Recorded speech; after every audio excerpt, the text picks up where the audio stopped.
Iran যুদ্ধে মাত্র কয়েক সপ্তাহেই যুক্তরাষ্ট্রের ব্যয় ছাড়িয়ে গেছে $12 বিলিয়ন। সেই সঙ্গে প্রাণহানি, তেল বাজারে অস্থিরতা, সব মিলিয়ে চাপ বাড়ছে ওয়াশিংটনে। গত 28 ফেব্রুয়ারি ইসরায়েলের সঙ্গে যৌথভাবে ইরানে অভিযান শুরু করে যুক্তরাষ্ট্র। হোয়াইট হাউসের অর্থনৈতিক উপদেষ্টা কেভিন হ্যাসেট গতকাল সিবিএসকে জানান, এখন পর্যন্ত মোট ব্যয় $12 বিলিয়ন।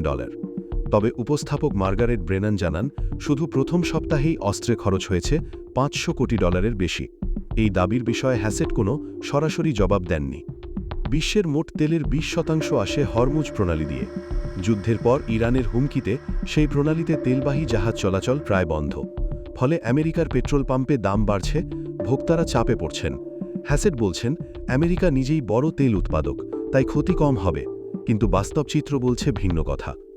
এখন পর্যন্ত ইরানে নিহত 1444 জন, আমেরিকার 13 সেনা নিহত, 140 জনের বেশি আহত। যুদ্ধ ছড়িয়েছে লেবানন ও উপসাগরীয় অঞ্চলেও। এই পরিস্থিতিতে ভারত আমেরিকাকে পাশ কাটিয়ে সরাসরি তেহরানের সঙ্গে আলোচনা করছে তেল পরিবহন নিশ্চিত করতে, যা আমেরিকার কূটনৈতিক কর্তৃত্বের জন্য বড় প্রশ্ন তুলে দিচ্ছে।